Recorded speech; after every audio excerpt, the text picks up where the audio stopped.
called. Please hang up and try again. Hey, I'm Madeline Butini, the host of 1-800-MAD-BUTT. I'm a visual artist from Australia on a conversational journey to call up and talk with the best artists, entrepreneurs, and visionaries of our time. Join myself and my guests as we unravel the stories behind their breathtaking creations and groundbreaking businesses. Make sure to check out our Instagram for extra show notes. You can view it at 1-800-MAD-BUTT. All right, cool. Let's get into it. Hey, Macami, how are you? I'm good, Maddie. How are you? Thank you so much for having me. No, you are so welcome. I have wanted to have you on the podcast for a little while now, as you know. So Yeah. I'm super glad that we're doing this. Are you ready to jump straight into the first question? Oh my gosh, yes, absolutely. Okay. Perfect. So it's the first question I ask everyone, which is tell us who you are and what you do. Yeah, so I'm Macami. I'm a photographer. I shoot like fashion, and I've been delving into like art as well, like recently. I'm from Brazil and I've been living in Australia. Like that's my 6th year in Australia. Like I first came here to like learn English and just to stay for 6 months. That's like and people like ask me like, oh, so when you arrived, could you not speak English? And then honestly, I could not really like keep a long conversation with anyone. That's amazing. Like honestly, over 6 years being able to hold a conversation, like no, yeah. incredible. Oh yeah, thank you. Yeah, I saw you were from Brazil and I was like actually really curious because you're from Brazil, are you a person of color? I've never asked this question. That's so interesting because that's something that like I like okay, so like first things first. So like in Brazil, I'm not considered a person of color. Like as you can see, I look pretty white. So like in Brazil, I'm white, and then my whole life I considered myself white. But then I remember like one conversation that I had. I was with like a group of friends in a restaurant, and they were like mostly like Asian, and then they were like, and then we're just like talking about like white people, whatever. And then someone said like, oh, because like everyone here in this table is not white, and then like that was the first time that I questioned myself. I was like, oh, so you guys, I was literally like, oh, so you guys don't consider me white, and they're like, no, you're Latina. Yeah. And then I was like, what? And then since then, I've been kind of like questioning all of that because like of course, you can hear me. Of course, as soon as I like talk to you, you know that I'm not from Australia.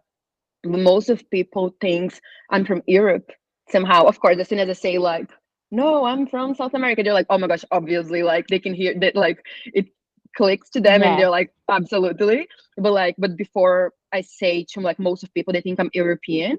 So like I do guess I get like most of the privileges.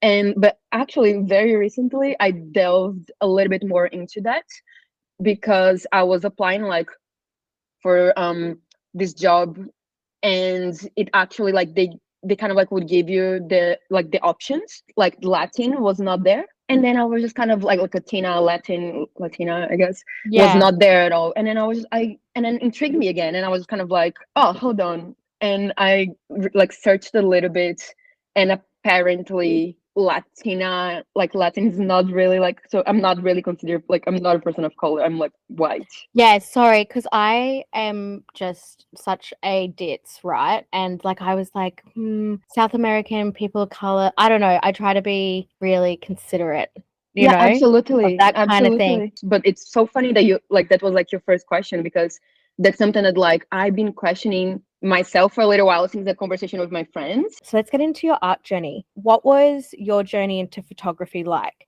I read that you were studying advertising.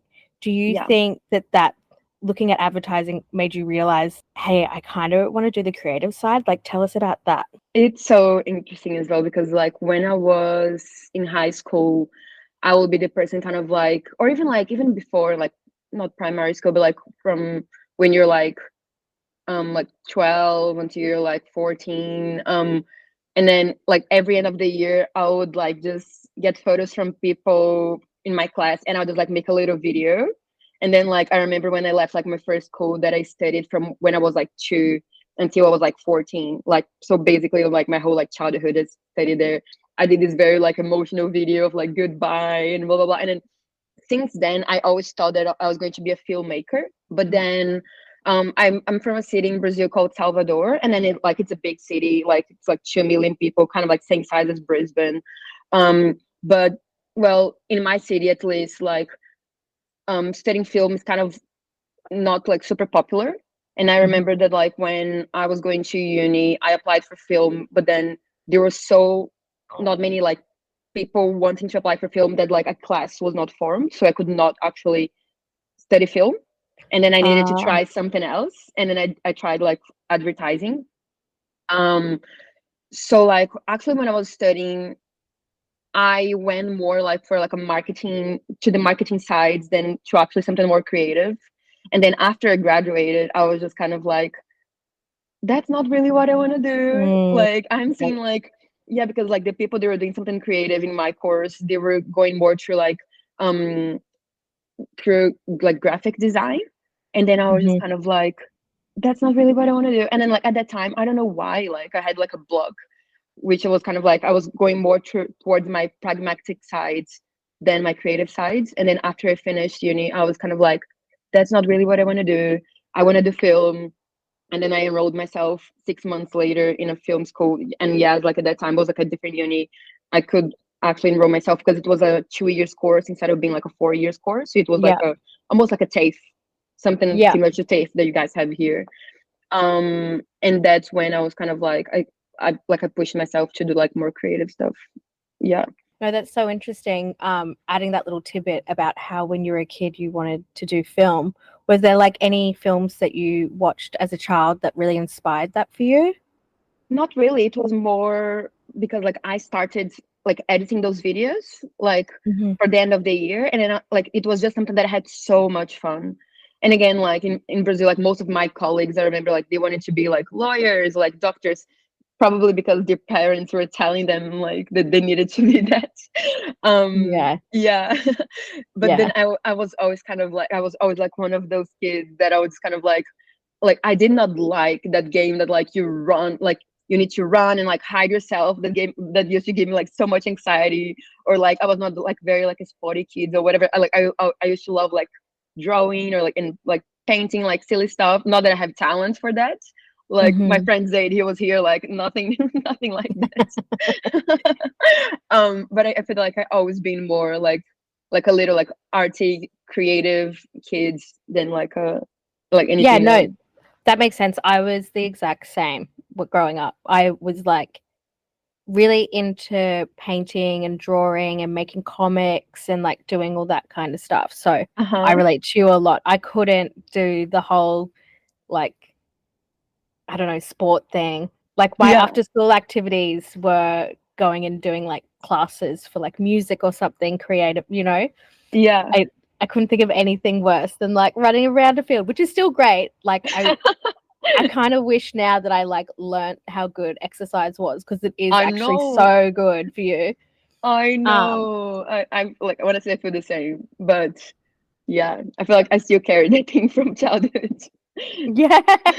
Yeah, no, I was talking to my sister about this and she was like, you know, the reason why we don't like going to the gym is because we never taught to like going and doing sports. And I was like, that's actually so true. Yeah. Um, so just rewinding a little bit to what you said before, when did you come over to Australia to learn English? Like, what was that decision like? It was like in 2018. So like in 2013, I lived a little bit in Barcelona because I wanted to learn Spanish. And then after that, I remember like going back to Brazil and thinking like, oh, I really want to like move outside Australia and like have like a different experience. But then like I went back and like things just got like normal again, you know, and like you get used to Mm, like being like back home and etc. Um, and then like years later, I had a relationship and then we broke up. And then out of mm, nowhere, I was like, I'm gonna leave Brazil. I'm gonna go somewhere, and then like I just need to, you know, like when you're kind of like young and you just kind of like and like you have your heart broken, and you just kind of like yeah, yeah. and then I remember that like I clearly remember like we broke up, and then a week later I went with my mom came with me. We went to like a travel agency, and then like a week later, I was kind of like organizing, like at the time, like to go to New Zealand. Hmm. But then I decided to come to Australia because I thought that like there'll be like more places to see, like to travel. I'm more of a, like a city girl than like a small city girl. So like I thought that like living Auckland maybe would not be like a good idea if I decided to stay a little bit longer. So that's how I decided. But that's fun and that's so exciting. I've never been to New Zealand. Did you like it? Did you No, end up that's the going? thing. Like I wanted to go to New Zealand, Yeah. but like before I went, like when I was like about Oh, to you should have. decide, You literally should have done the thing where you like fly to New. Oh wait, would you be going the other way on the globe? I'm so not geographically. there is a flight that you can go like so like Brazil, Chile, New Zealand, Australia. I always Yeah. done the other side, like the Dubai one, but there is Yeah. a way Okay. of getting here Oh, through. bummer. Well, hopefully, if you have to like go see your family in Brazil or something, you can stop off at New Zealand Yeah, and still check it out. I think my mom's gonna visit me like in the end of this year, and then we do have plans of going to New Zealand. So I'm really Ah, excited. I know. cute. And how did you like studying at film school? Going back to that. Yeah, Yeah. I did like a lot, and then like at the time, like I love like more the theoretical like side of it, kind of like the ones that I needed to analyze the like the movies and like try to understand like each frame, and like that's what I love the most about movies. Even like nowadays, some of course I can still like watch silly movies, but like I cannot really like watch those like very production movies. Like it gives me like a thing in my heart, like it gives me like palpitations. I'm like um so like I really like that side of it, like reading things about like directors and then like watching movies and like figuring out like why the director like chose those colors, like set design as well, like why like each object was there. I think that like that always like fascinated me. Yeah. Yeah, No, and I that. wanted to be, yeah, like more like a director, and I wanted to kind of like edit, like I wanted to edit or direct like during like movie school. I loved like editing the videos, but again like took so much time. I think I don't know if I could ever go back to film. You Yeah. know, like it's so much work. Yeah. Don't worry. Sometimes I edit this podcast and I'm like, I'm so glad I don't have video. So I bet. yeah, no, so I love actually when there's like this these reels that come up sometimes for me in Explore, and it'll have like a frame from a movie and it will have the like color codes from that scene. I love seeing those stills and like the color codes and everything like that. Because when I was first learning about like art house films, I didn't realize that they actually put a lot of thought into those kinds of things Uh-huh. and like the color coding and things. This is also interesting, sorry, because you're the second photographer that I've interviewed, right? I think there's like so much, like with painting and things like that, while it's very complex, I find that photography itself is a little bit more in detail because you have to Hmm. set up all the lighting and everything, and then you have the post production, like all Hmm. the editing and everything like that. Yeah. And I think from what you were saying about looking at the frames, did you just realize that you were like, actually, I just like still over video? Or were you like, I don't want to edit it? Not really. It was not really a choice like that. So like basically what happened was I was studying film, and then I stopped. Like it was a 2 years course, as like I was saying before. Then that breakup happened, and then I was just like, I'm just gonna leave Brazil for a little bit. I'm gonna go to Australia. I'm gonna learn English, and then I'll come back to Brazil to have like better opportunities, maybe like speaking English that would help me, Mhm. which like sometimes does in like in Brazil. And so like when I moved here, that's when I actually bought like my first camera, my first like little camera. Um, but I did not know many people. And then like for the first like my first 9 months in Australia, I think 9 months, maybe a little bit less, I was in an English school. Like I just went to an English school like every single day. Um, and but I did not know many people. And then like to do video, I know there are some people that they grab a camera and then like they do the whole thing by themselves. But like in my mind, at least at the time, like I did not know like many people. So like that would be too hard to do like music videos or like to do like little movies or whatever. So I just start taking photos of friends. Okay. Yeah. No. Yeah, so it was like Yeah. very natural of like, oh, okay, so like maybe I should just start taking photos. And then I would just kind of like invite my classmates to be my models, like to like invite my like best. I think that every photographer starts like that, like they ask a friend like, oh, can you like pose for me? And then that's how kind of like started Yeah. for me. Cute. Okay. No, I get it now. Sorry, I had this whole story forming in my head, and no, thank you for that clarification. That makes sense. But my next question was going to be, what was the first camera you bought? So, what was that camera that you were saying that you got? Yeah, so it was like a Sony. I'm not a Sony girl anymore, but it was like a little Sony A6000. I don't think like they make the camera again. It was not a professional camera. It was um like what's the one like between like just before professional. It's like semi-professional, like a Yeah. semi-professional camera. Yeah. And it was like tiny, like super cute. And I had that for honestly like two, maybe like 2.5 years. And that's actually something that like I always realized that like I think I always had cameras and I used the most of it. Even like the camera that I have now, for example, it's not the craziest camera on earth. Maybe like some people look at my photos and they're kind of like, oh, this chick has like the best gear. And yet like I do have access to like studios and like lighting, but like my camera itself, it's not a crazy camera. So like the best camera like now in the market will be around like $5,000 just the body, like 5,000, 5,000, like 500. And my camera at the time that I bought like this one I have for maybe like 2 years and a half, maybe a little bit longer. I don't remember like right now, but like it at the time costed like $2,000. You know what I mean? So like you can see the difference. So like it is expensive, of course, not kind of like a regular person would like spend $1,000 on a body, but it's not like what like a professional photographer would spend as well. Well, not a professional photographer, I guess, but like someone that has like lots of money to invest. Yeah. So I feel like Uh, I always pushed the most of my gear, and yeah. then like at the point where I was kind of like, okay, like now I need to change gear, that's when I would actually change gear. But I would never be the chick with like a super high tech camera, and just kind of like taking the shots. I feel that like photography, like in general, and you're probably gonna hear this from every single photographer, it's not about the gear. It's about like the vision, it's about like the creative direction, like what you want to shoot, like who you want to shoot, where you want to shoot. So like in like how, so like it's definitely like about your brain, I guess. Yeah. So run us through when you are just not necessarily doing like a client-based work, but something that is your vision without any outside influence. How do you, I guess, do that whole process? I'm not sure how to word that because I don't do photography, but do you know Yeah, what I so mean? yeah, like the creative process, and I like doing the like creative projects, like that's my life.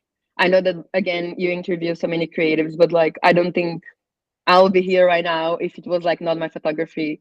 um it's like I feel like it's just like so powerful, it comes like so naturally. I know that like everyone, like the ideas comes to people like in different ways. And I've been like very very recently I've been trying like not to like find like much inspiration from the outside, which is so hard. Like it's so hard not to get inspired by other things because that's what we do, right? um but like basically my creative process is, um I have an idea, I create a mood board. So far, of course, like I get inspired by like things I see like online, like people that I really really love. um and as soon as I have an idea, it could just be, for example, once I wanted to do like a flower shoot. So like once I was kind of like, oh my gosh, I want to do a flower shoot. I go like on Pinterest, I look like for references, I see the things that like relate or not relate to me. I kind of like do like a little bit of a research. Like not today, for example, I was working on mood boards and I'm gonna do like a shoot like very soon. There's gonna be like about like fishes. And I just had this idea of like fishes in my head. I want to do a shoot with like a big cardboard fish. And then that was the first idea that came to my head. And then today basically I sat down in front of my computer, open like a PowerPoint, like a blank PowerPoint, and I just started like putting like a bunch of images there. So like I would open Pinterest, and then like everything that I saw that I liked, I would just like put it there. And then in one point, I just had like multiple like page like slide pages, and then I would just like reorganize that, and I would just and then in one point I was just like, it's not gonna be just like one, like it's not gonna be just like a fish shoots, like like what about the fish? And then I start like researching about like fishes, and then like what are the other kind of fishes, and then that concept developed to kind of like 5 different topics around that idea. And then I start imagining, okay, so like what's, so it will be like 5 different sections of these big shoots, and all of these in a PowerPoint. Okay, so like all of these is Yeah. organized in a PowerPoint. So like that's my pragmatic sides, organizing the Yeah. creative insights. Um, and then I start understanding what the idea actually is, and then again, like from adding a bunch of stuff, I start curating, and then I take a bunch of things out, and I'm like, okay, this actually does not belong here. Cut, cut, cut. Start thinking about like the practicalities, because in the end of the day, like for my creative projects, and of course any other project, I don't work by myself. I work with like a group of creatives. So like when you see like any of my photos, it's not just me and my camera. It's me, my camera, the models, a stylist, a makeup artist, like sometimes like a set designer, an assistant. You know, so like there's so many people involved. So like I need to think about the concept, but I also need to think about the practicality of it at all. So like, is this shoot like always for my creative ones? And of course, if you're under a budget, you also will try to minimize the time. So like I always try to fit in an 8-hour shoot if like it's a big project. So like how initially I had so many ideas today, and then I needed to cut down like to 5, because for 5 I can fit in 8 hours with like changes of makeup, like changes of outfits. So Mm. there's like all like a bunch of boring stuff that I don't think like people imagine, and like lots of documents that need to be filled as well, like before a shoot is done, that I don't think like people imagine like either.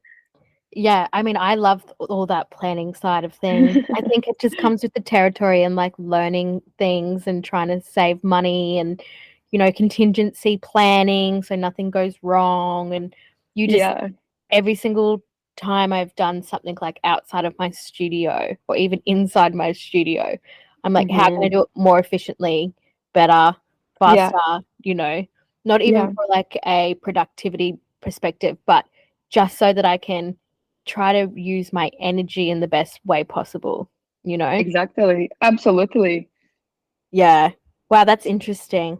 See, this is what I'm saying. Like, nothing against any of the other ways to create, but I feel like photography and creating movies and anything with like a camera takes like just the output is so much more. You know what I mean?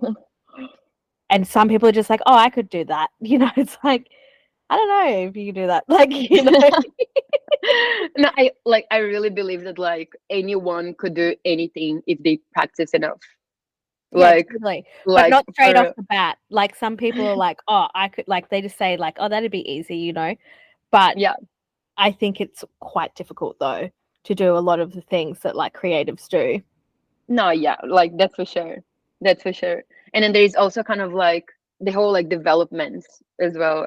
Like you probably like know that. It's like people like look at your work and probably like think that you always been doing exactly that you've been working exactly the same that you work now for your whole career, and that's not actually it. It's like you develop your skills, like you grow, like the way that you do, and as you said before, like you probably like work faster now than you used to, or like Mm. I don't know, and you have like more confidence as well in like doing something. You probably like take like better decisions now than you used to like 3 years ago. Yeah. Yeah, no, 100%. So I was looking at some of your gorgeous photography. And if anybody's listening, you can always go to Macami's Instagram or you can look at the show notes on Instagram and on our Instagram, 1-800 Mad Butt. And you have this really interesting use of light. Hmm. And it reminds me of a lot of like, do you know the Impressionist period of painting? Yes. Yeah, reminds me of a lot about that. So I was wondering if you could tell us about your experimentation with light and maybe a little bit more just about it? Yeah.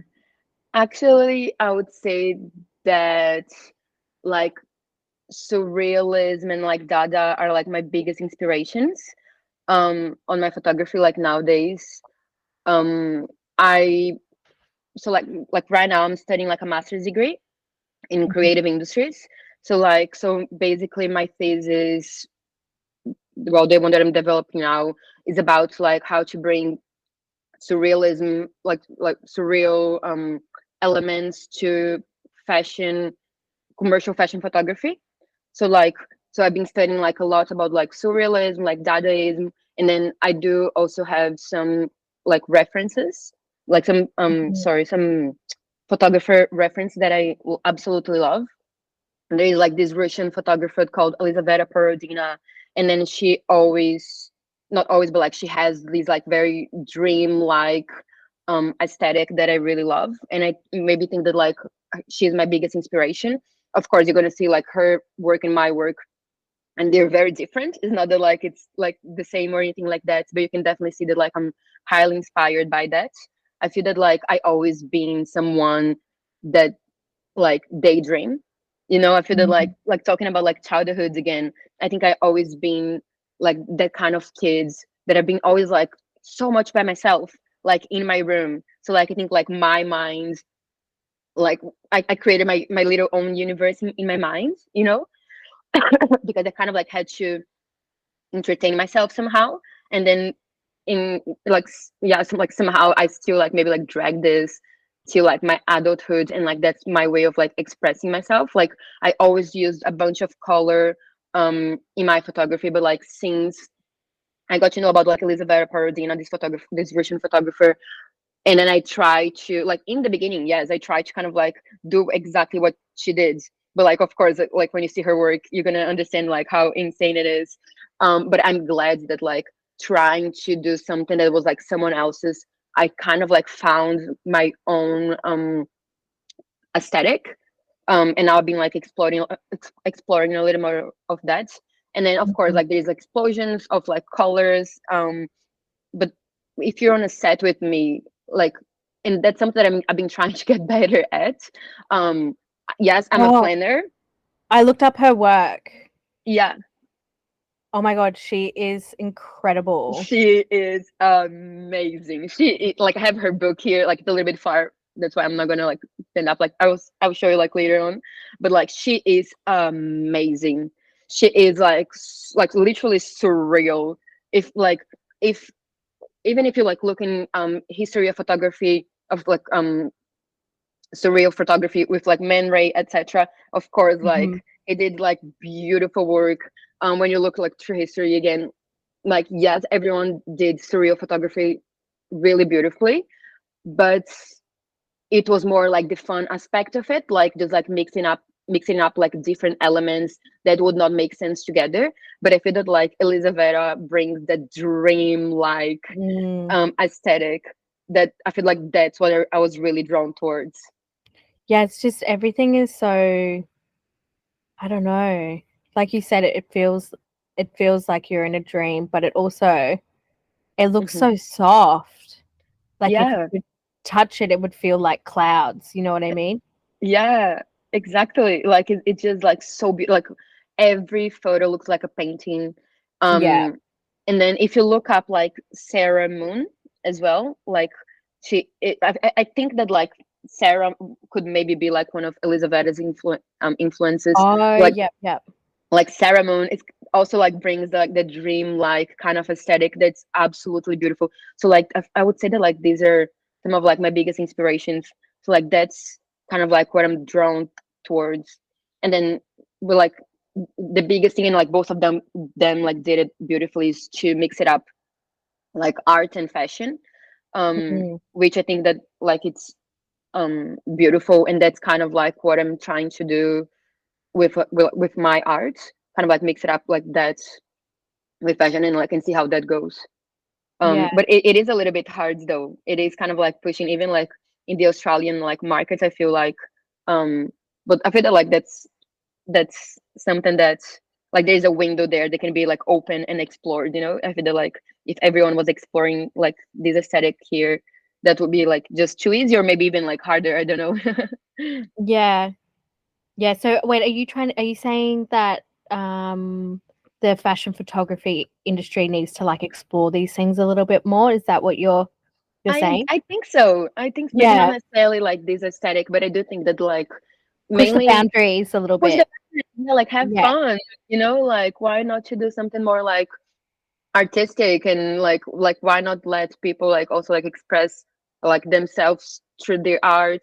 Like I would love to do like a collaboration shoot with like a brand, like for example, do you know like Romance Was Born? Yes, I do know Like Romance is born. I love Romance Was Born. It's like one of my favorites like brands. And it's so interesting because sometimes like was Born, if you're hearing me, like I love you. Yeah, no, I was about to say if everybody can please message Romance is Born on Instagram and tag Macami with them, be like, you need to work with this photographer. Please do that. No, yeah, but you know what I mean? Like they like for example when I look at their work and then I just saw their like runway this year and it was like absolutely beautiful. They had this beautiful like big moons like on the runway. It was like insane. And then I was just kind of like, why not to bring this aesthetic to your campaigns? Like not many people can have access to like these runways. But like when you look at advertising, like if you can spread art through advertising instead of just like, of course, like try to sell the products, yes, absolutely, but bring art to it and then like Some share art with the personality. people. It's the personality, yes. Like, Yeah. is this not like much more interesting? I just like, so I don't know, like again, like I know exactly what you're saying, and I'm looking at the Romance is Born runway, and you're right. It looks beautiful. yes, oh my gosh, it Looks was stunning. so beautiful. Yeah, Did you watch it live? Do yeah. they live stream it? Yeah, you watched it live. No, I was there. I was Oh, you were there. Stop I was it. there. Sis. Oh my god, we love this. Oh my god. Yeah, I was there. It was really beautiful. Oh my gosh, it was so much. Was that is the Australian Fashion Week? It was this year, yeah. And Yeah. then like, and it's funny because like to be honest, I do feel that like a little bit of like in a bubble since I came to Australia. I don't like when people talk like tells me about um influencers or like before like brands or whatever. But like since I started going to Australian Fashion Week in 2021, that's when I kind of like start understanding a little bit more of the markets because before again I was just in my bubble of Mm. like trying to learn English, whatever. um there'll be like some things they would even like talk to me about like general Australian culture that I would not know because again I live in my little like bubble. But I completely forgot why I started that. No, that's okay. Oh no, sorry, I remember now. Sorry. I went so like when I went to my first Australian Fashion Week, because again I've been going since 2021. My very first show on the first day was Romance Was Born. And then if you look up like now like Romance Was Born runway show 2021, you're gonna see like this oh my gosh, oh the words are living That's now. okay. Take your time. Like a carousel. Yeah. They had a carousel Oh my god, on. this is This gorgeous. is Stop. gorgeous. Stop. It's so It beautiful. was so beautiful, Maddie. I promise you, when I saw that, I could not believe. I was kind of like, that's one of the most beautiful things I've seen. I feel like before I wanted to do like fashion, and then of course I was in Australian Fashion Week for a reason. But like Yeah. seeing that show changing my perspective over everything, and then like, and then so like I do feel that like I have this connection with like Romance Was Born because like since that day I was kind of like, this is amazing, and then we have not had like a show as beautiful as this one until this year, until like their show this year. And then there were like two more other like shows like really really good, like Wacky Do and Nicole and Ford. But again, like Romance Was Born has a special place in my heart. And then I love how imaginative they are. Like I think Yeah. that like somehow like they speak with my inner child. I'm like I this love is in my that. little dream, like I want like I would love to do like a carousel shoot. Oh my god. I love that. No, I love those moments where you like you're not sure where you're going or what's happening, and then something just like sparks this whole, like, I don't know, it just feeds your soul. That's Yeah, the only way that I can explain it. And like you said, and your inner child, like little Macami's like, oh my God, this is sick. Like, that's yes. amazing. And it's almost like you feel understood.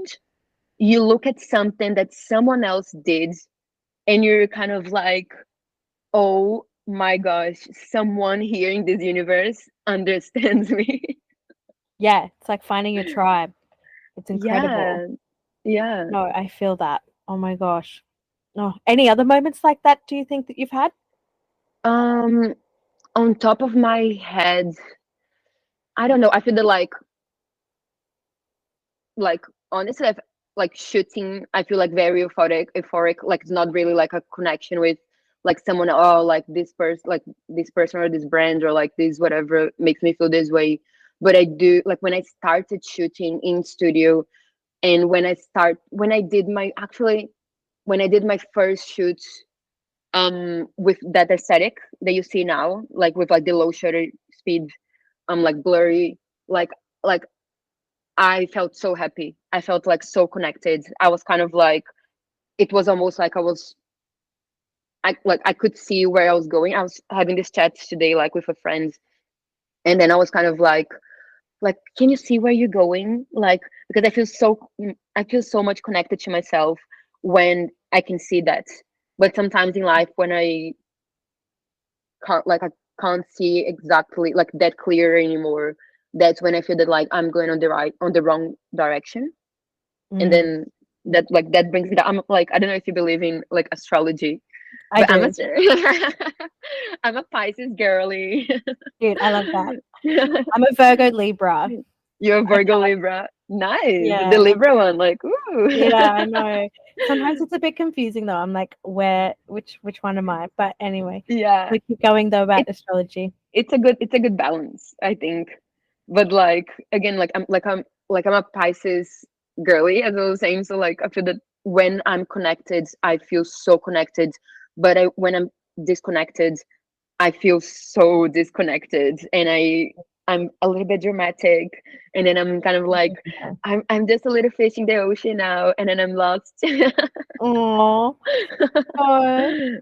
I mean, I understand that though. Yeah. Yeah. I'm glad that you're feeling really connected to it now. That's what I'm hearing. Like you're feeling like you're on the right path, like you're making the right things. Is this like, do you think, because sorry, I should have asked you before, like if you were studying at the moment, but is your master's, do you feel like that's really like helping to keep fuel that fire? I feel that the masters has been an important thing to me because like before I was just making, and then of course like for creatives that's great, but I do feel that like the masters is making me like sit and understand what I'm doing, because Mhm. like what I would love also like to become in the future, as like the name master said, I would love to become like a specialist in something.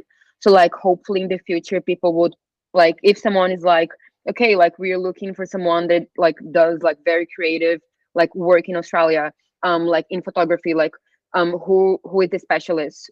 Oh, like Macami, like she like read like all these books, she watched all these movies, she read like all these articles, so like she is the one to go, because I feel that like it's kind of like easy just to have an idea and like do a shoot. Again, like I've Mhm. done these like so many times, but like now I'm like trying to explore a little bit more like the research part of it and like why I'm doing it. Like, is this like necessary like to everyone? Like maybe not. But like for me, I feel that like it's just adding a little bit more of like depth in what I was doing before. Yep. Yep. No, that Yeah. makes a lot of sense. No, I feel that, Makami, like, because I've been doing collage for like 10 years, right? And I've gotten really over like using other people's images. Mm-hmm. And now I'm in this whole weird transition where it's like, fuck, I need to save up for a camera and start taking my own images. Like, I'm over having to Mm-hmm. license people's images for commercial work. That is Mm-hmm. so expensive. Like, Mm-hmm. you know Yeah. what I mean? Yeah.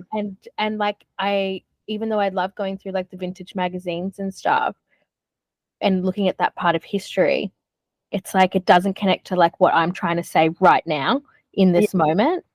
Do you know Yeah. what I mean? So I understand that, like looking deeper and understanding why you're doing what you're doing, and Hmm. kind of just reaching it a little bit further. Do you know what I No, mean? yeah. And I also feel that like because something that I always felt guilty is that like um it's, for example, how sometimes I think that like I do plan a lot, but like I feel that my favorite shots were not taken because I did plan a lot. They were taken in a moment of like I was just like moving like freely, like with freedom. I just changed the light like on set because I wanted to try something new, or like a light misfired, and then that actually made like a beautiful like contrast. So like I do love those moments. And then studying about like surrealism. I think it was like Dali that Yeah. he actually like he never actually like planned any of his paintings. Yeah. He would like meditate, and then he would like put himself on a state of kind of like dream, like a meditating dream, and then after that he would just kind of like go there and like paint. Um, even like studying like about like Dada, that's like literally like random. Like so what a Dada like poem is basically like lots of words put in a little bag, taken out of the bag like randomly, and like and that's how they make the poem. And then like there is beauty in it, you know, um and like I felt a little bit like understood there, you know, like Mhm. I did not even like honestly, like maybe you knew that like there are some people that went to like art school. I never been to art school. I've been to other schools, but not art school. So like I did not know like any of this. And then I always like was drawn towards like surrealism because of like its visuals, but I did not really know that it was just so like raw, you know? And then I was Yeah. kind of like, oh my gosh, now I have a good excuse. Yeah. You can contextualize it a little bit I can more. actualize a little bit. Yeah.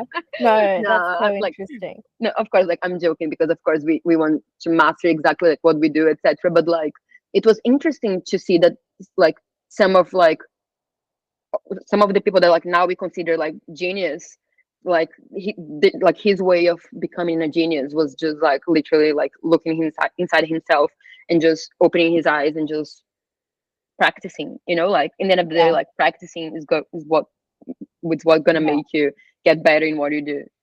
Yeah. And the other interesting fact about Dali is that he would make his paintings really small and he'd do them really quickly. And so he would just like churn them out kind of thing, Oh as he was feeling really? it. Yeah. So if you ever see like a Dali painting, I saw one in the Vatican, and it was pretty small. Like it was maybe Uh-huh. like half the size of like an A4 piece of paper, which is A5, I guess. It was No really small. The way. details are like super incredible. Yeah. Yeah, Oh my he's gosh, that's amazing. amazing. Yeah. Yeah. My mum loves Dali too. I have this book of Dali's and she's always like, give it back to me. And I'm like, no. No. um, Smart woman. yeah, I know, right? So my next question to you is, what does avant-garde mean to you? Avant-garde means experimental, like experimenting and like trying things that not many people are, or like that some people are afraid to. I know that like maybe like what it means just kind of like being like in like one generation like ahead or something. But like when sometimes I describe my work as avant-garde, what I actually mean is that I'm not afraid. Like Yeah. I really feel like I'm afraid of many things in my life. Okay, like I don't know if I can say this, but like I can be like a pussy in like many things, you know, like I'm afraid of the ocean. Like you're not gonna see me like going through the waves and like jumping in the waves and like swimming like a mermaid. Like that's not gonna happen. But like in my art I really feel that like there are no rules, you Mm-hmm. know, like I really want to like push it. I really want to do what people are not doing it.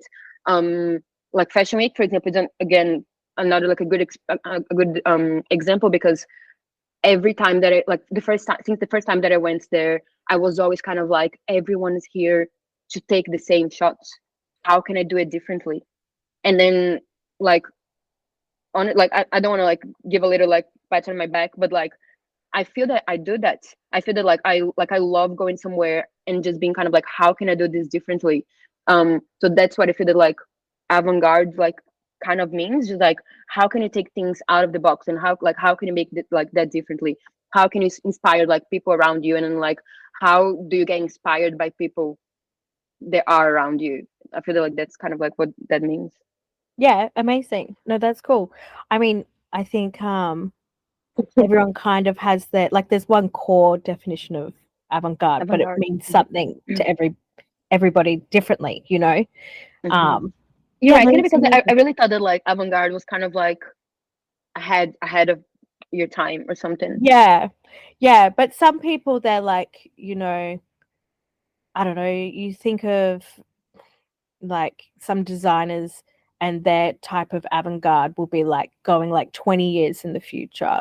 Some people's avant-garde will be like 5 years and like you know what I mean? Like it's Hmm. and also it depends on what kind of like journey you're on, I guess, and Hmm. where you're at. But I don't know, like some people's avant-garde is like not even looking at the back, like not referencing anything from back there and just Hmm. doing what they think is right, even if it may not be Hmm. progressing forward. Do you know what I mean? Yeah, So it's like absolutely. can be a little bit ambiguous at times. But I'm going to ask you some questions about your art business because everyone loves hearing about other how other people run their business, Hmm. other artists. So, how have you found running an art business, your photography? Yeah, so it's really hard. Hmm. I'm not gonna lie. So like basically I do have a day job as a photographer. So I work as a contractor. So like I'm a full-time like freelancer, but I do work for a studio where they give me like shoots every week. It could be sometimes like 3 shoots, it could be sometimes like 7 shoots. So like it really depends. And then like in parallel with that, I honestly just like basically promote myself like through my Instagram. And then like people like find me there, send me an email, and then like we book a shoots. So like that's basically it. I have like musicians as a clientele. I have like normal people just like wanting like a photo shoot, like like most of them like are like honestly just like musicians, but sometimes I have like I've have had these shoots, for example, for like Museum of Brisbane. They wanted Hmm. they like hired me to promote a ceramic exhibition. So like they Hmm. hired me like for to advertise like the ceramic um exhibition. So like I do have like some like random gigs like here and there.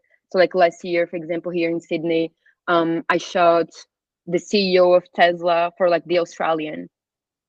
Crazy. And not Elon Musk, by the way. I was Like like, oh my God, no, Elon Musk. no. In Australia, Yeah. the CEO in Australia.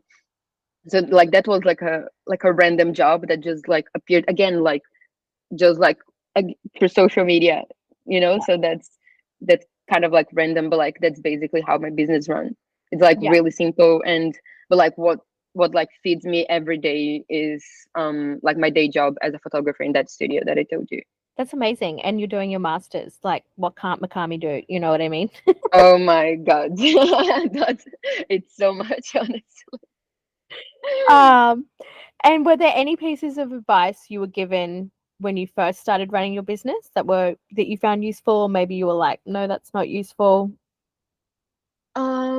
What I've heard is that I kind of like I'm proud of myself to not have listened, and then that's just I don't know if that's gonna be useful for everyone, okay? But like in the beginning, some people told me just kind of like you need to shoot everything, everything that comes to you, you need to do it. And I always believed that not really. I always believed that like I needed to select the kind of like jobs that I wanted to do. For example, like I always had like people like offering me to do like events, but like in Brisbane, for example, it's not a good pay. It takes like time like for you to go, to interact with like drunk people, and then like Mm. they usually like want like heaps of photos, and then you go home. they want the photos like to be delivered yesterday, and then you need to kind of like you spend like all this time like selecting those photos, like editing like a bunch of photos, and then in the end of the day like you worked so much for like very little. And then I always like of course I've done some events, and hopefully like when I do take events I want them to be related to fashion, because like there I can like meet someone or etc. But like I always felt that like these kind of jobs, for example, would just take the time that I could be working on something else that would actually lead me to where I want to be. Mm-hmm. So like sometime, and again, I know, and then like guys, I know I need to pay my bills as well. Um, but I like again, I feel like that's why it's so important to know where you want to go, because money is always going to be available. You know, like if you want to get money, you can make money. Like Yeah. you can make money in so many ways, but like you need to understand, you need to see it clearly, like what do you want to do, so then you're gonna take the right opportunities for you. And then like you're Mhm. gonna, and like again as we were saying before, like practicing something is how you're gonna like get better at it. So like why are you gonna practice something that you're not really interested in doing? So like if I just start shooting events, more events will come up, and then like people would know Mhm. about me as an events photographer. Do I want to be an Mhm. events photographer? I don't want to be you know what I mean? So like Yeah. No, that um makes sense. so like again, like maybe that's not the best advice for everyone, and then like maybe some people would be kind of like, this bitch is crazy. But I honestly like look myself back, and then I'm really proud that I made those decisions in a time that like I honestly like did need money, but I would like, I feel that like I would not have had some opportunities like now if I was focusing on something else. Yeah. No, I understand that. I so in my part-time job, I do marketing, and I hired my friend who does like a lot of food photography, and he Mm-hmm, kills it at food photography. mm-hmm, Like makes like 120K a year. Like I didn't even think that like you could make that mm-hmm. much money doing anything creative. But Yeah, anyway, yeah. I hired him to do some headshots, and he did them like in this really, I didn't give him much of a brief either. Like this was my Mm-hmm. problem. But he did them how he does food, where there's like lots of shadows and stuff. Obviously, if you're doing headshots, you want them to be like kind of bright light, like hey, like Yeah. and no, but I was just like, I was like, I learnt my lesson then. Like I was like, oh wait, we don't hire people who do specific things to do other things. Like it was just a real eye opener for me, you know. Yeah, yeah. But you are right. Like I think a lot of people need to take on that advice as well. That if you do, this is what. So I always say that people who do pet portraits is kind of like just where your career goes to die. I know people will probably be like, that's really harsh, but it's true. And Mm-hmm. the thing is that if you focusing your energy on a lot of that stuff, that's all you're gonna get. Because Exactly. yeah, like if you, and there's nothing wrong with doing pet portraits. If you want to do pet portraits, do it. But like if you want to be like in a gallery or something like that, Mm-hmm. then you can't expect to be doing all these pet portraits and then getting into a gallery. You know what I mean? So I think the same thing is Exactly. set for photography, And you know? again, like, and yes, you're gonna struggle a little bit, like financially, yes, but like again, like you need to know like how to manage, like where are you spending your money, like maybe like instead of like like spending something that you don't really like need to, you can just like save that little money. And then even like you don't have just to take like just those jobs. It's just also about connecting with like the right people, like going like to the right places, and like introducing yourself and just being kind of like, hey, like that's what I do. So like instead of like spending money going to like a random place, like spend money going to a place where you can like maybe like like meet people, you know. Yeah, 100%. No, I agree, Macami, completely. So are there any business goals that you've set yourself for the next like maybe year, 3 years, 5 years? And that's the thing, if it like before the masters I had maybe like bigger goals for a short period of time, but then as soon as I started studying the masters I understood that would like take so much of my time. So like I kind of like gave maybe like two steps back, just to like focus on like finishing this first before like doing anything crazy. But like I would love to get published by like a big magazine. I would not say like by the end of this year, because again, I still have like one more year ahead of studying Mm. masters, and that's right now when my priority lens stands. So I would say maybe like in 2 years, I would love to be published by a big magazine. Yeah, was there any magazine in particular? I would love to be published, well, in Australia by Rush magazine. I Like, love Rush. Yeah, I no, love I love Rush. Rush. Yeah, So like in Australia, I really, really love Rush. But like internationally, I really love like Grazia, yeah, because like Grazia is like very like artistic, like really fun. They have like these like massive books that they like release. It's just so yeah, beautiful. So like I really love like these two magazines. yeah. I love Rush so much. And I actually have some old vintage Grazia magazines. I think I've cut them all up, to be honest. But they Uh-huh. were like the old Italian ones, and like all Yeah. their 1950 shoots looked so cute. Oh wow. Yeah, yeah, Yeah. yeah. No, those are two really sick magazines. They're awesome. So, how are you finding the cost of living crisis? I live in Sydney. Yeah.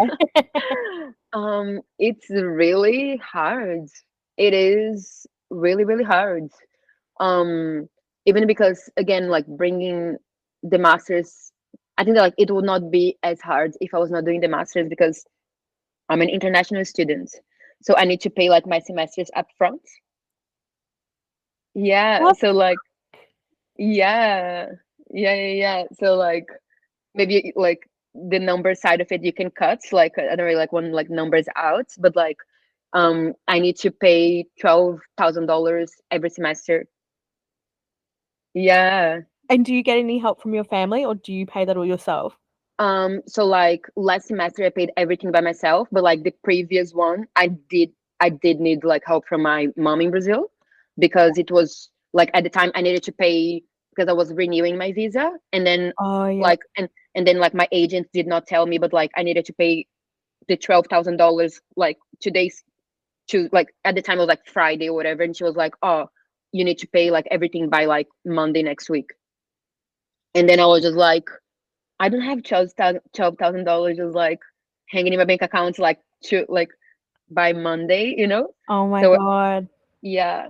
Going back to the crisis, Yeah. yeah, it's been hard because I do need to pay heaps of money. So it's not just about like the house crisis, about like all these other expenses that I do have to. Honestly, if it was not the masters, on my life would not be so tight. Yeah. Yeah, but it isn't like again like that's fine. Like I'm just trying to look at like the bigger picture, but it's harsh.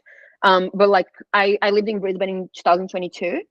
And then of course like the rental crisis there, it's absolutely crazy. Like I think the prices there are basically like same as Brisbane, oh same as Sydney now. Mhm. But for me, like it was shocking to me because I was living in little unit in South Brisbane, and I was paying like $280, which at the time was also cheap. But that's what I pay now, like to live in a share house in Sydney. So like what I used to pay to live by myself, I pay like to live in a share house in Sydney. Yeah.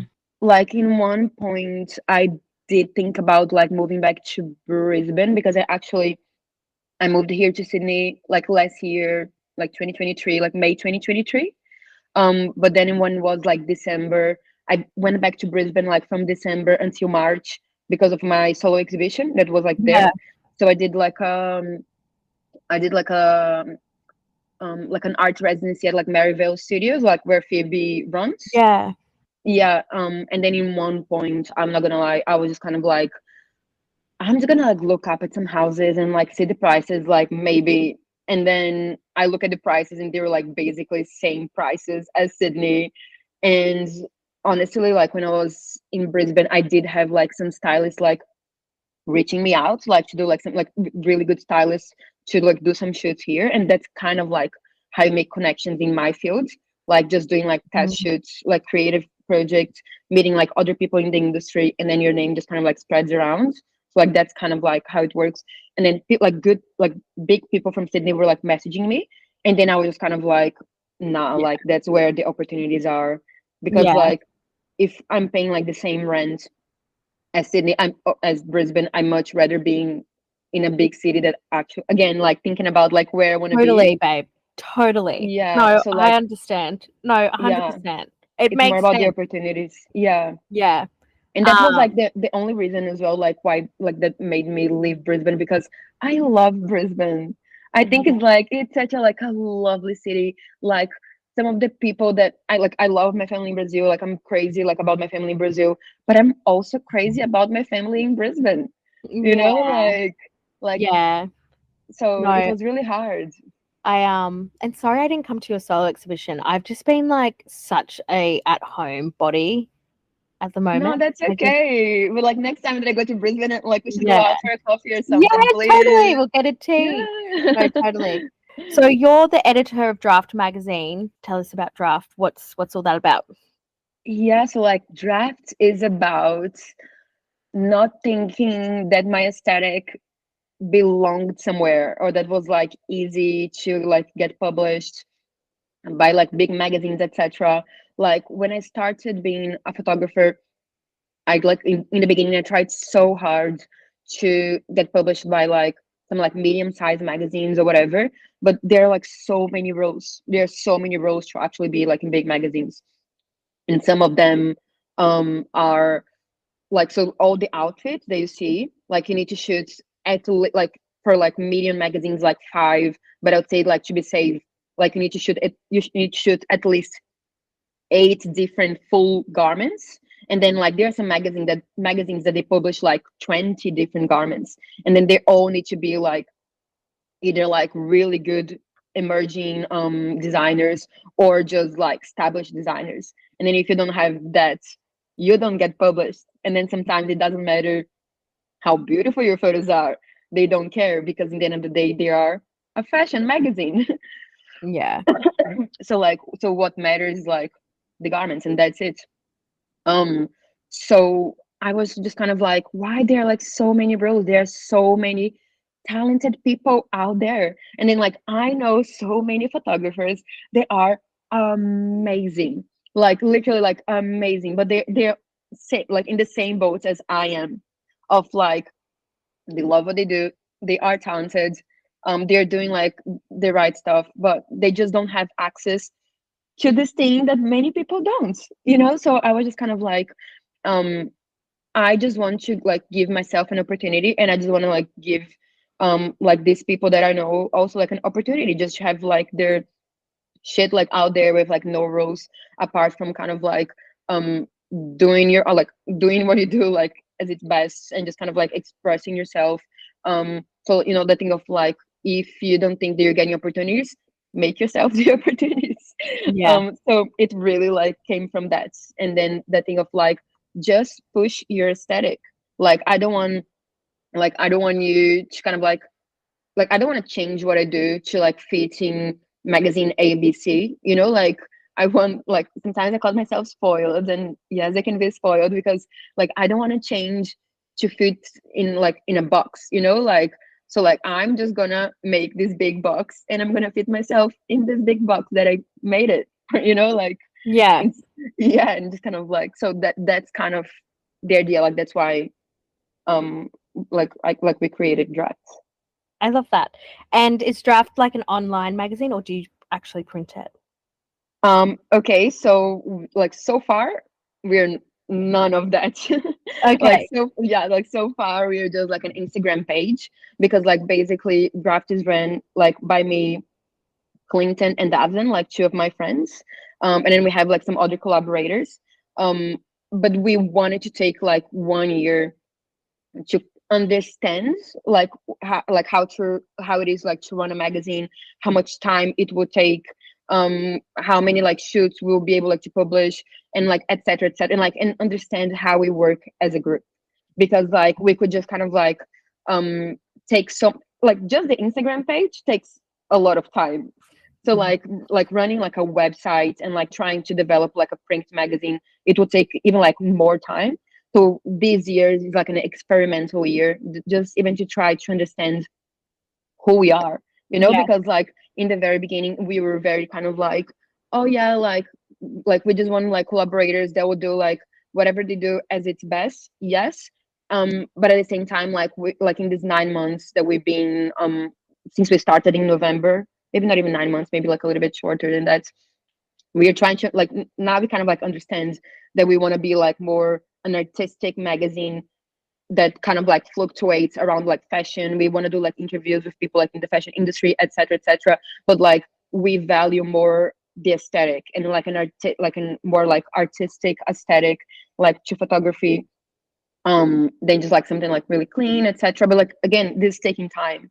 So like we're just taking this 1 year to understand and then like become more like a solid group, like three of us, understand like what we do like best, like like where we really like fit in the whole um organogram.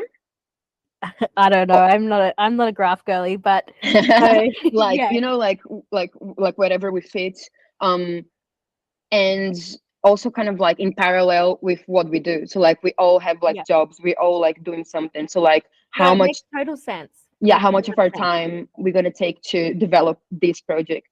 So like yeah, we're just in like our baby year just to understand and like look inside and like see how we work together.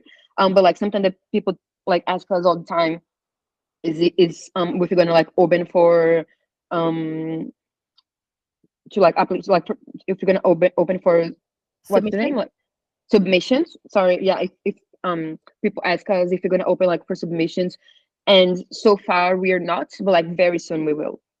Okay, But cool. again, yeah, we're just trying to understand and Well, that's all good. organize. Yeah. Hmm. Just, I guess, follow them. Those show notes will have Draft Magazine, so give them a follow if you want to Yes, submit. They will let you please. know when it's ready. And you're the co-curator of House of Iris. So tell us about this project as well. Yeah, that's another baby. That was actually the first baby. And like this is a project really close to my heart that I started with like Louis Campbell. So he's like a dear friend of mine, and we actually became like really close because of House of Iris. So House of Iris basically is like a group show that we run with like multiple photographers. We did like our first one in October of 2021, and like we had like more than like 40 photographers, like they were starting, some like established, and like some people they were just like starting out. We did it like in the first event space. I don't know if you remember the first event space. We were like the first events at the first event Oh, space. wow. I know it was like so special. Like I love Julian from event space. He's a dear friend. He helped me like so much through my career, and like I'm Oh, helping like House of Iris as well. Like that was cute. like he's amazing. He's like he's so lovely. So like basically it's also like a platform, like something. It's kind of like similar to drafting this way, but like House of Iris is also like a platform to just like put people together, put people out there to be seen. And then I've heard so much, especially from the first House of Iris, that like so many people met through that event. And it was so beautiful. Like looking back, like there's so many of my friends that they're friends now because of that event. And then like they had some opportunities, or like it's crazy. It's like literally like a butterfly effect. Yeah. Yeah, so it was like it was one of the most like fun things, stressful as well. I'm not just gonna like Yeah. say the fun stuff here. Stressful, yes, but like really like fun and beautiful that we did. So like we did that first one in 2021, and then we did like two more in 2022, like one with BSAF, like the Brisbane Street Art Hmm. Festival, Yeah. and then the third one that was the last one, with Brisbane Fashion Week. Love it. That was more like, yeah, kind of like around like fashion, etc. So we just did these three events so far, and then of course like now I'm in Sydney, and then like Louis still like figuring out what he's gonna do. But we've been talking, and then like we do wanna do like a special project for House of Iris. We don't know yet if it's gonna be an event, but we've been like talking, starting to talk. But like it's probably gonna happen like next year as well, maybe not this year. Good. Yeah. I Yeah. know we're already like halfway through the year, so it's like, and all these things take so much planning and everything. It's like once you start a project and like the months tick on, you're like, oh God, I can't do this till next year. And then you're like, I don't even want to think about next year. Like I've got so much stuff to do. Like, you know? Yeah, No, I'm that's actually incredible. maybe this maybe is not 100% confirmed, but like I might do like another exhibition next year. That's gonna be like one of the final things that I'm gonna do for my masters. And I would love for you to come. Oh It's my gonna god, I would love to. yes, please. It's gonna be like around like May, so you do have time to plan. Cute, cute. Is it going to be um, down in Sydney? it's gonna be in Sydney, but again, it's not 100% confirmed because I need to apply like for a grant for like my uni. So like I study at JMC Academy, and then they give like these grants just to kind of like push the students to kind of like try to make like a bigger project. And then if I'm granted, I'll do the events with like the exhibition, etc. But it will depend on that. Oh my god, I'm so excited. So I fingers crossed. Yeah, fingers crossed. I just actually applied for some grants with Oh no Creative Australia, way. and I was like winging out doing it. I don't think I'll get because the first one was the fellowship grant, and like you generally have to have grants before that. I've never applied for grants, but my boyfriend's a scientist and he applies for grants, Yeah. and I was like, I'm just gonna fucking apply. Like, why not? And it was such a Exactly. process. Like, I couldn't believe it. But again, like how much have you learned just with So that? much, so much. So fucking much. Yeah. And that's just the beginning. And like as soon as you start like applying for grants, it's just gonna become easier and easier and easier.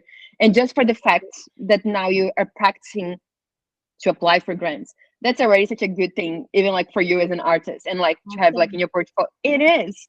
Everyone is looking for people that like knows how to apply for grants. Yeah. Well, it actually made me realize that I was a lot more intelligent than I thought I was. And it made me apply to go to university. So I actually got into uni and I'm going to Oh, no study way. arts history and psychology. And I don't know what No I'm going to do with way. it. But yeah, no, I start in July and I'm like, how am I going to juggle all these fucking balls? But I'll figure it out. So You but will. You it's not a master's though. So But I'll tell you like this already. You're gonna cry a little bit, but yeah. that's okay. Everything is gonna be alright. Okay, cool, Macami. When I'm feeling like I'm stressing the fuck out and I just need a bitch, I'll just like swing you a message and Please, just be like, I'm please, crying right now. You were right. please. I have like a friend in Brisbane that he's also doing like a master's, and then some like when we look at like every time that we look at each other, we're just kind of like blah blah blah, blah like vomiting at each other of like Yeah. what's going on in the masters, just because we understand each other. So Yeah. please come vent with No. me. Oh my God. Okay, I will. I'm going to take you up on that. So we're going to wrap up the podcast now. Was there anything else you wanted to say, or like, do you have anything coming up this year that you want to share? Um, not not really. I think they did so far, like studying, working. Um, I'm just like gonna do like some like shoots in July, just like for my soul again, because that's what keeps me alive. Yeah. But not really like for this year. I think I'm just gonna be in a group show that Okay. like my friend's gonna run in Sydney, and then like so far that's what I have for this year. But you know, like what like how life is. Sometimes like Yeah. things pops up, and then we're like, holy shit, where did this come from? Yeah. Yeah. I'm hoping that doesn't happen while I'm studying because I'll just be like, cool. No, but I'm excited for you. Hopefully, it's good things that pop up, you know? For us. Oh, yeah. For us, I'd love that energy. That's so good. Of course. No, so thank you so much for coming on my podcast, Macami. You are the sweetest thing ever. And if Oh, anybody wants thank to you. book You Macami, are. book her. She's in Sydney. She's dope. And if you work for Romance is Born, get in contact. Yes. Thank you, Yeah. Maddie. No, that's all right. This episode was recorded on Yuggera and Turrbal land. Sovereignty was never ceded. The episode was produced by myself, Madeline Butini. And if you would like to support 1-800-MAD-BUTT, you can head to my website, madbutt.com.au, or you can also go to our Instagram and follow us there. Of course, we appreciate any reviews, so please leave us one if you love it. And yeah, hope to see you again. Thank you.